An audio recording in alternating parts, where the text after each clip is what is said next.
Isa ako sa mga taong sumubok maging sikat na streamer ng Mobile Legends. At kagaya ng ilan, nangarap din ako makilala. At ang masasabi ko, hindi madali. Literal na dugo, pawis at luha ang puhunan dito. Natin tumal guys. Taliwas sa ibang mga streamer na may buong araw magplano at maghanda, kailangan kong balansehin ang trabaho sa umaga at streaming sa gabi. 7 AM nagsisimula ang araw ko mula paggaya hanggang makapasok sa trabaho.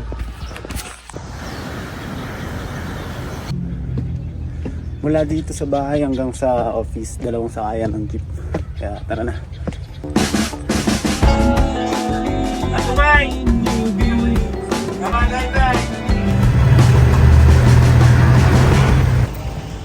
Dabang Coffee. Sa baba nga pala na ito yung office namin. Pagdating ko sa office, may daily routine kami. Naihatid ko ang mga ingredients at supply nila sa kabilang shop. Pagkatapos nun, Okay na? trabaho na. Dito sa harap ng PC na to nauubos ang buong araw ko. Depende na lang kung may ibang utos.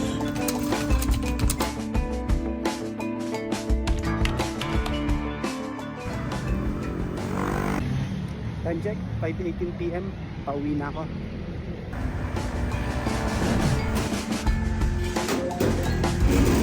I'm home!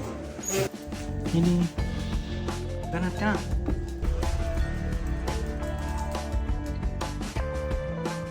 Pagka-uwi ko, kakain lang. Tapos magpe-prepare na agad para sa streaming. Gabi-gabi ganito lagi ang senaryo.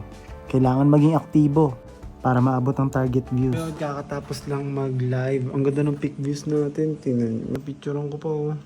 Grabe, thank you Facebook. Pasupport ng page guys. Thank you so much guys. After ng mga ilang buwan, nakaramdam ako ng pagod na naging sanhi ng pagbaba ng views dahil hindi na tayo ganun ka-aktibo. Stream natin tumal guys. Sheesh. 5 hours. Hindi ako mahabot sa 2K views. Pahinga na tayo. Ngunit nagpaulit, ulit at sa araw-araw sa loob ng 2 taon na puro ganito, pagod na ang nangingibabaw kaysa sa passion ko. Dumating sa punto na hindi ko na alam kung ginagawa ko pa ba to dahil gusto ko o dahil kailangan na lang.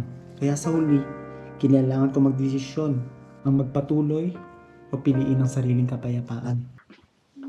Kasi ka pa? Itong manata ako sa stream niyo. Wala, pahinga na muna ako. Sa pagkawala ko, narealize ko ang halaga ng pahinga at ang halaga ng mga tao sa paligid ko. Minsan sa sobrang kapit natin sa pangarap, nakakalimutan natin na ang saya ay nasa maliliit na bagay.